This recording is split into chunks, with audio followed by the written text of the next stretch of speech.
Seni öz içimde itirirəm ey gece xəyalı. Bu yalan meşəsində, bu heçliğin içinde, uzakların kör dumanında, yalan kapıların keçilmez dəhlizlərində, her şey heçliğe çevrilir.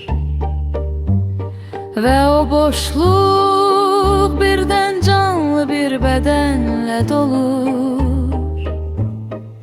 Sanki duman içinde üzen, meşeye inen bir ciskin hava kimi, hayal şehirleri kimi.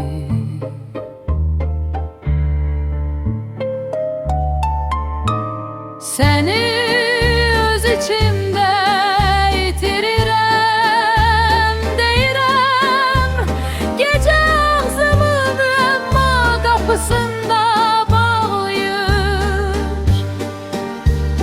Dodaqlarım sir dumanına bürünür ve bedenim yeniden o dumana karışır. Bu dolan başlarda boşluğa çevrilen,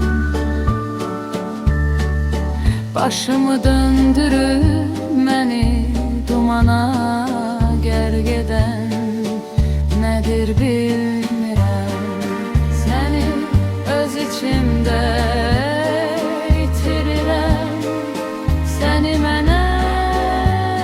məni dumana gərq edən nedir bilmirəm.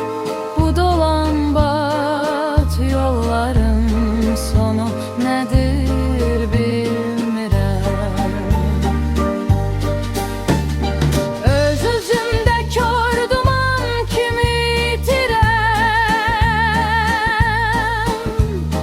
gecə meşəsində görünmürəm. Özümdən uzaqlaşıb gedirəm, açıq gözlərlə kör-körənə gəzirəm. Labirintin çıxışı hansı qapıdır bilmirəm. Güneşin parıltısı harda gizlenir bilmirəm.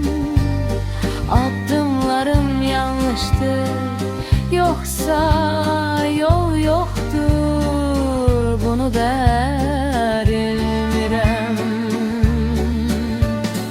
Özümdə səni ehtiyatla itirirəm, özümdə səndən qaçıram,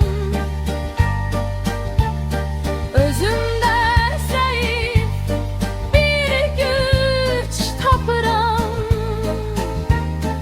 özümlə döyüşüb qaçıram. İçimdəki qatı olan nə varsa əriyir, parçalanır.